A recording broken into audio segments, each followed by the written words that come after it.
हाँ जी दोस्तों, स्वागत है आप लोगों का विजय कुमार लेक्चर्स के इस नए वीडियो में। तो दोस्तों आज हम लोग पहले चैप्टर को कंटिन्यू कर रहे हैं। अगर आप पीछे की वीडियो नहीं देखे हैं तो प्लीज़ आपसे रिक्वेस्ट है कि आप प्लेलिस्ट में जाकर वीडियो को सीक्वेंस में देखें, वरना आज के जो लेक्चर है आप लोगों को समझने में थोड़ी सी परेशानी हो सकती है। ठीक है दोस्तों, तो आइए हम लोग वीडियो को स्टार्ट करते हैं। तो देखिए, आज हमें पढ़ना है प्रकाश की उत्क्रमणीयता। ठीक है, ये आप लोगों के बोर्ड पेपर की दृष्टि से बहुत ही महत्वपूर्ण है, तो आप लोग इस वीडियो को अंत तक जरूर देखिएगा। ठीक है दोस्तों, तो देखिए, प्रकाश की उत्क्रमणीयता को समझने से पहले हम लोग समझेंगे प्रकाश का परावर्तन। इससे क्या होगा कि आप लोगों को बेहतर समझ में आएगा।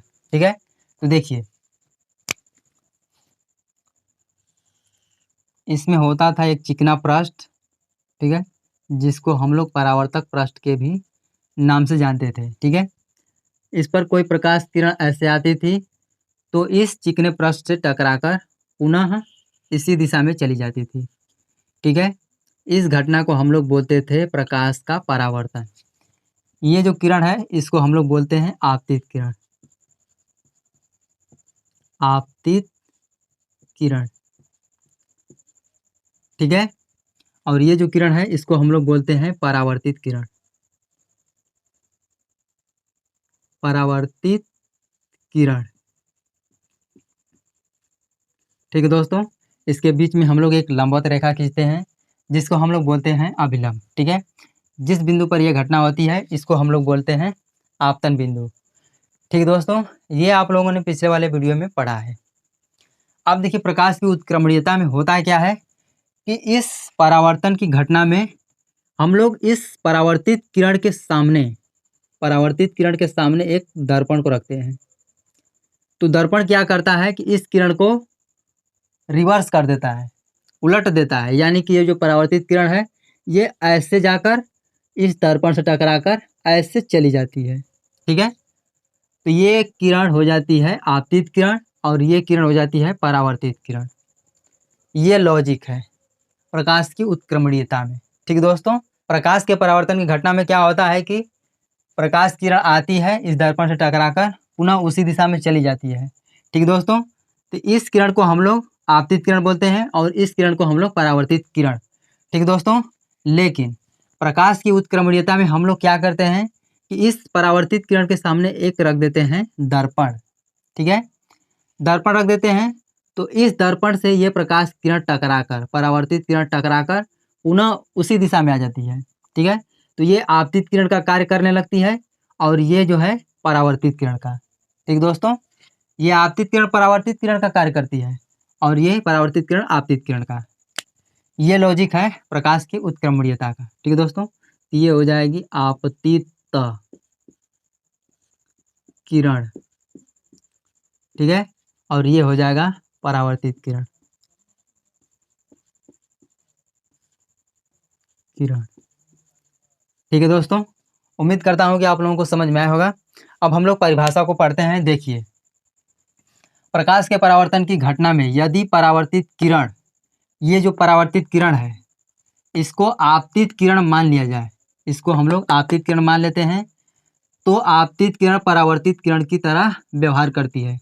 ये जो आपतित किरण है परावर्तित किरण की तरह व्यवहार करने लगती है। ठीक है, अतः हम कह सकते हैं कि प्रकाश में अपने पथ को उत्क्रमित करने का गुण होता है। इस घटना को हम लोग प्रकाश की उत्क्रमणीयता कहते हैं। ठीक है, जो चीज़ यहाँ पर आप लोगों ने समझा है वही चीज़ यहाँ पर परिभाषा के तौर पर लिखा गया है। ठीक है दोस्तों, उम्मीद करता हूँ कि आप लोगों को ये कॉन्सेप्ट बिल्कुल अच्छी तरह समझ में आया होगा। ठीक है दोस्तों, अगर समझ में आया है तो वीडियो को लाइक कर दीजिए। अब हम लोग समझेंगे प्रतिबिंब। तो देखिए, प्रतिबिंब प्रकाश की किसी भी घटना के बाद कम से कम दो प्रकाश की किरणें जिस बिंदु पर एक दूसरे को काटती है या काटती हुई प्रतीत होती हैं, उस बिंदु पर बने चित्र को हम लोग प्रतिबिंब कहते हैं। ठीक है दोस्तों, देखिए डायग्राम। डायग्राम में यहाँ पर एक व्यक्ति खड़ा है। ठीक है, ये व्यक्ति है और यहाँ पर एक दर्पण रखा गया है। ठीक है दोस्तों, आप लोगों को बिल्कुल मैं सब चीज़ें क्लियर करता हुआ चलूँगा। ये आदमी है और ये दर्पण है। ठीक है, इससे प्रकाश की किरण ऐसे जाती है और परावर्तन के पश्चात ऐसे चली जाती है। ठीक है, और प्रकाश किरण एक ऐसे जाती है, ऐसे चली जाती है। ठीक है, अब आप लोग सोच रहे होंगे कि इसमें तो कोई भी प्रकाश किरण मिल नहीं रही है, तो इसको हम लोग बरियाई से मिलाएंगे। क्या करेंगे, इसको हम लोग पीछे की ओर ले जाएंगे। पीछे की ओर ले जाएंगे तो देखेंगे यहाँ पर काटती हुई प्रतीत हो रही है। ठीक है, इसमें साफ साफ बोला गया है कि काटती हुई प्रतीत होती है। तो जिस बिंदु पर काटती हैं उस बिंदु पर बने चित्र को हम लोग प्रतिबिंब कहते हैं। ठीक है, का जो प्रतिबिंब बनेगा इस बिंदु पर बनेगा। ठीक है दोस्तों, अगर आप लोग इस किरण को बढ़ाओगे तो ये अनंत तक एक दूसरे को काटेंगे। ठीक है दोस्तों, तो वहाँ पर आप लोगों का ये चित्र बनेगा। उम्मीद करता हूँ कि आप लोगों को प्रतिबिंब समझ में आया होगा। अब हम लोग समझेंगे प्रतिबिंब के प्रकार। प्रतिबिंब दो प्रकार का होता है, एक वास्तविक प्रतिबिंब होता है और एक आभासी प्रतिबिंब। ठीक है, वास्तविक प्रतिबिंब हम लोग उसे कहते हैं जब प्रकाश की किरणें परावर्तन के पश्चात एक दूसरे को वास्तव में काटती हैं।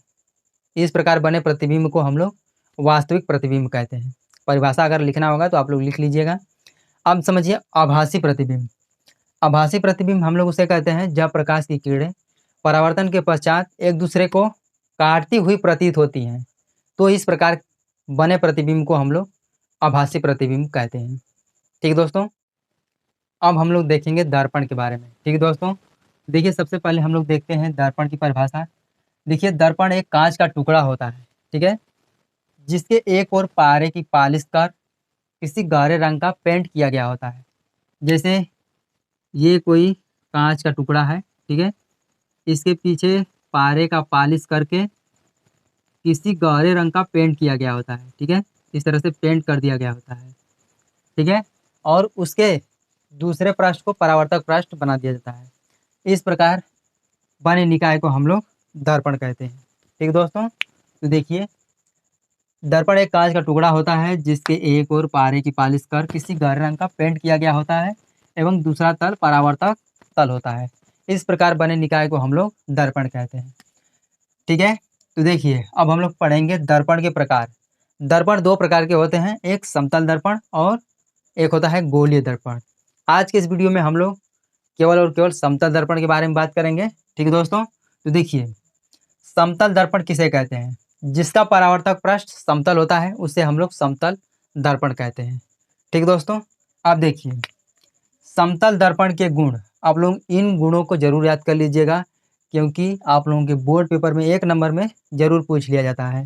ठीक है, तो देखिए पहला गुण इसमें दिया गया है, इसके द्वारा बना प्रतिबिंब आभासी व सीधा होता है। ठीक है, इसके द्वारा समतल दर्पण के द्वारा जो प्रतिबिंब होता है वो आभासी होता है और सीधा होता है।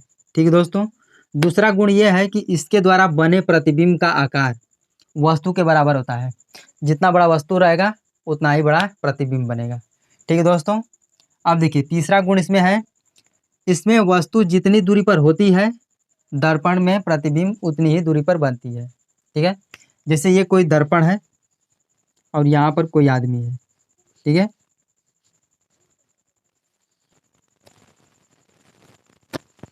ऐसे और ऐसे। ठीक है दोस्तों, इसका जो प्रतिबिंब बनेगा पीछे ऐसे करेंगे तो यहाँ पर बनेगा। ठीक है दोस्तों, तो यहाँ पर जितनी दूरी पर वस्तु रखी रहेगी उतनी ही दूरी पर प्रतिबिंब बनेगा। ये 5 मीटर पर रहेगा व्यक्ति तो इसका अंदर भी 5 मीटर की दूरी पर प्रतिबिंब बनेगा। ठीक है दोस्तों, अब देखिए चौथा गुण है, किसी मनुष्य को अपना पूरा प्रतिबिंब देखने के लिए उसे अपने लंबाई का आधा समतल दर्पण लेना पड़ेगा। ठीक है दोस्तों, अगर आपको अपनी पूरी प्रतिबिंब बनाना है तो आप अपनी लंबाई का आधा दर्पण लेंगे तो उसमें आप लोगों का पूरा प्रतिबिंब बन जाएगा। उम्मीद करता हूँ कि आज का लेक्चर समझ में आया होगा। अगर समझ में आया है तो वीडियो को लाइक करके चैनल को सब्सक्राइब करिए और बेल आइकन को प्रेस कर दीजिए और जितना जितना हो सके इस वीडियो को शेयर करिए। मुझे आप लोगों से इतना ही उम्मीद है। ठीक है दोस्तों, फिर मिलते हैं अगले वीडियो में, तब तक के लिए धन्यवाद।